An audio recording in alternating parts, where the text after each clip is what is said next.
The European-descended population developed from ancestry clusters shaped over millennia of geographic separation. These clusters produced distinct patterns of culture, cooperation, and behavior that groups have long recognized as central to their survival. Through the lens of self-preservation, race functions as a practical instrument for securing safety and security in the immediate present and for guaranteeing cultural and genetic continuity across future generations. Populations that treat ancestry as a deliberate organizing principle establish clear boundaries, favor their own in resource allocation, and resist external dilution. This approach yields measurable advantages in maintaining stable communities and sovereign nations. Every major human group has applied racial awareness in this manner throughout recorded history. The European-descended population alone reversed this universal practice in the decades following the mid-20th century. White societies dismantled their own protective frameworks, rewrote immigration statutes, and redirected fiscal and institutional resources toward groups whose ancestries and mentalities differ fundamentally from their own.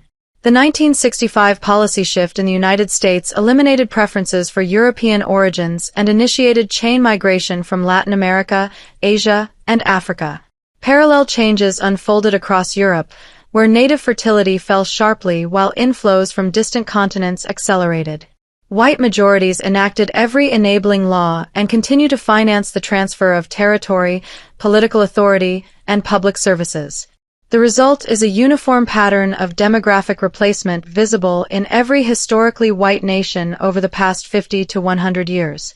No tangible or intrinsic benefit accrues to the European-descended population from this process.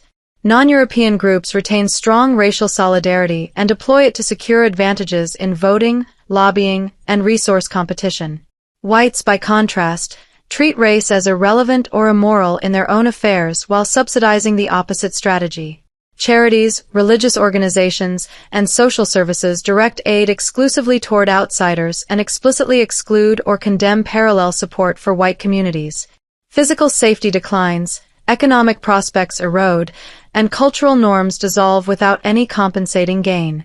The acceptance rests solely on feelings-based claims of moral superiority and universalist charity that apply only in one direction.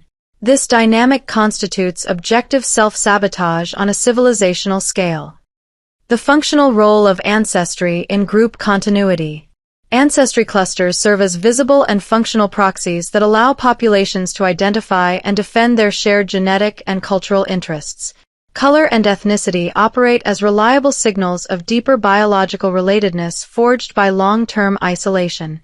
Groups that acknowledge these signals practice endogamy, bloc mobilization, and preferential treatment for co-ethnics, thereby preserving their distinctive way of life against external encroachment.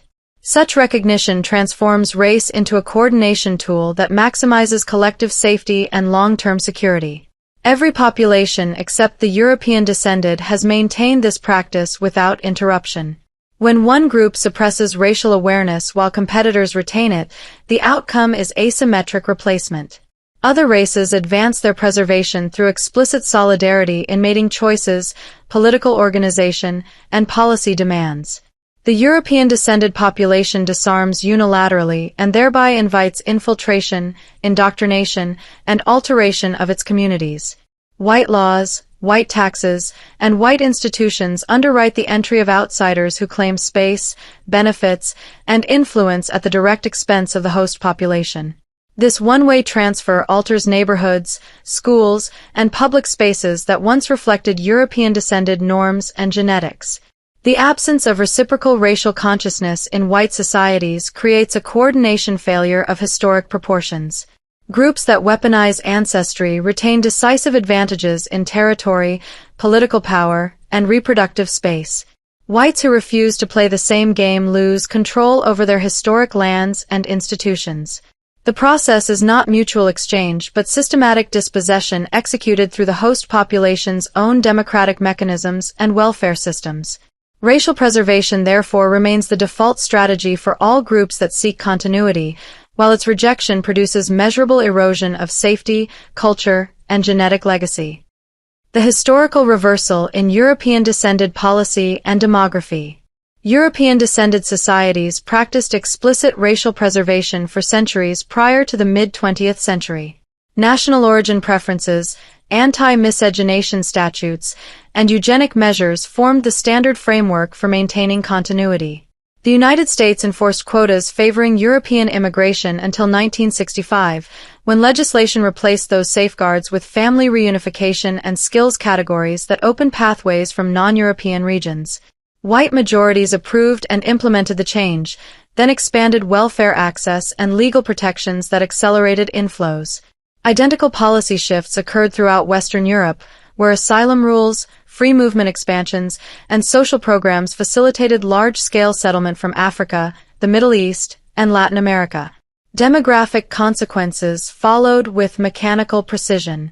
Non-Hispanic whites declined from roughly 88 to 89% of the United States population in 1960 to approximately 57% by the mid-2020s.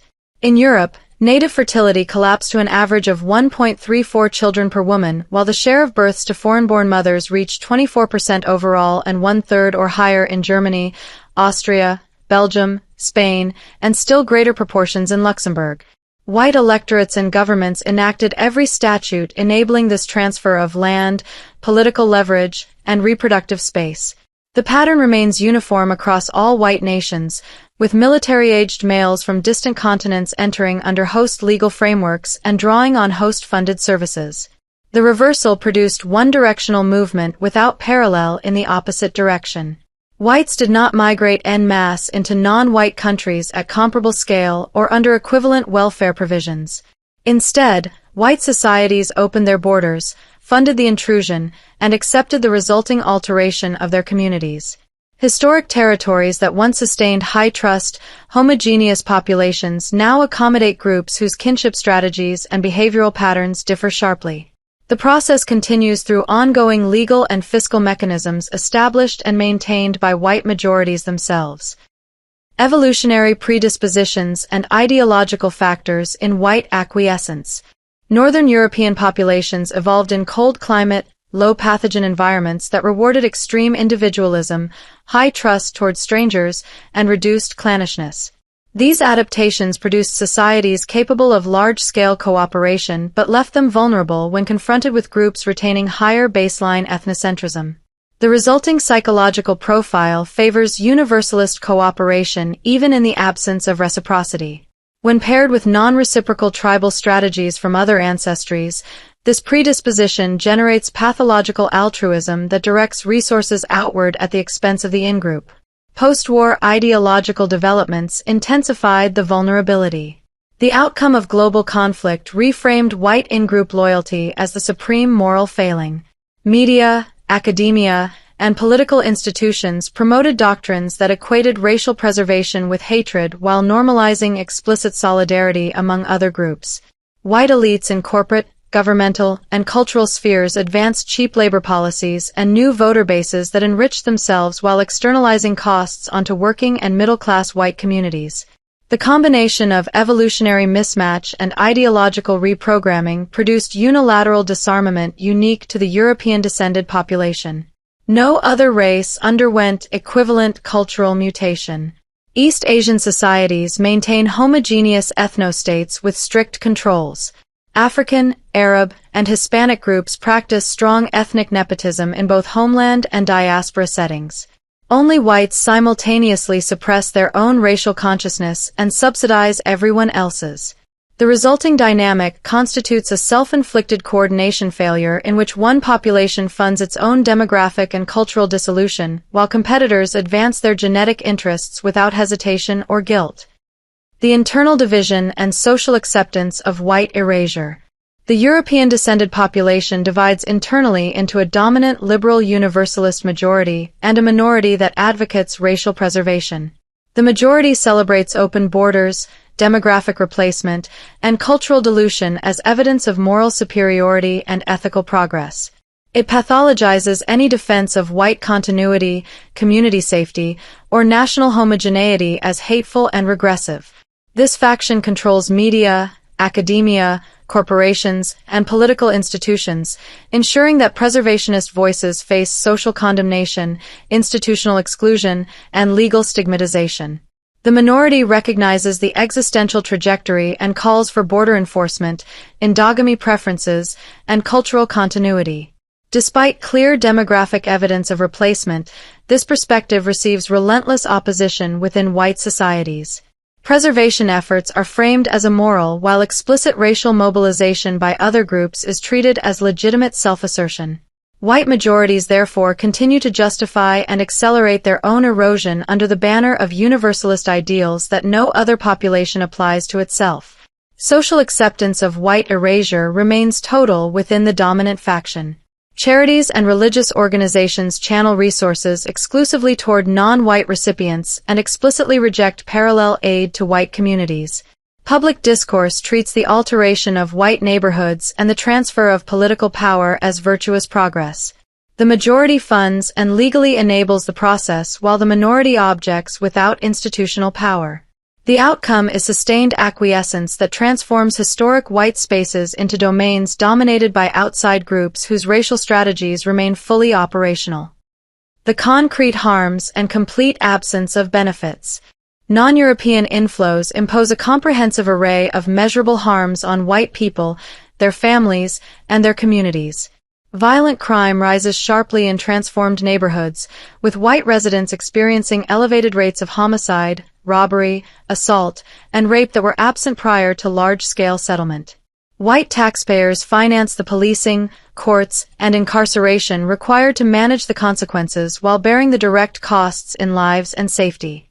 No offsetting security benefit emerges for the host population. Fiscal transfers drain resources from white households to immigrant-headed ones.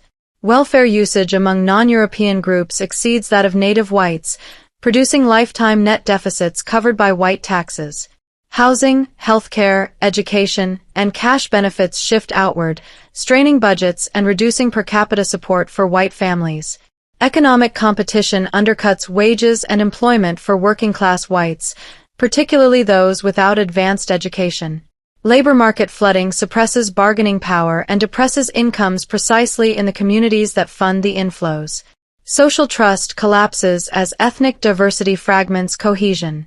White residents withdraw from civic life, volunteering, and neighborly interaction, producing isolation and weakened collective capacity. Schools and public infrastructure overload, driving up costs and lowering standards while property values decline in altered areas. Political power shifts toward non-European blocs that enact policies favoring their interests, including affirmative action and further border expansions. Cultural heritage dilutes as white children grow up in environments where their ancestry becomes a minority. Charities reinforce the one-way flow by prioritizing outsiders and excluding white recipients.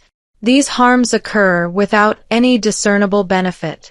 Moral and religious rationales supply the sole justification, yet they deliver no intrinsic value, economic gain, or security improvement to the European-descended population.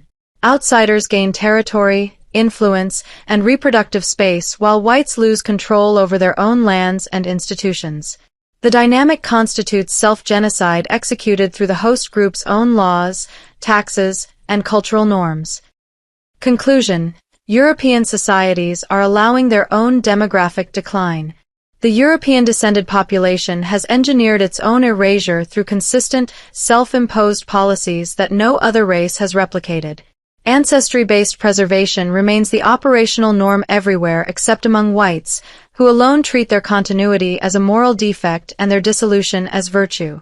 The resulting transfer of land, power, and genetic space proceeds under the cover of universalist slogans that mask the absence of reciprocity. Demographic trends confirm the trajectory toward minority status in historic territories, with native fertility below replacement and foreign births rising steadily. Objective observation reveals the process as civilizational self-sabotage. Physical safety erodes, economic prospects diminish, social trust fragments, and cultural norms dissolve while other groups advance their interests unimpeded. The internal majority sustains the mechanism through feelings-based moral claims that provide no tangible return.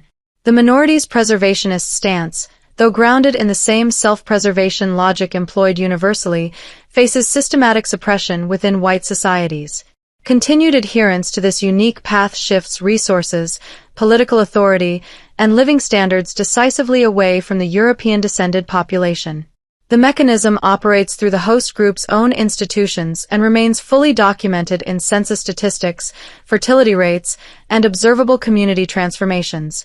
Racial preservation offers the sole coherent strategy for group continuity.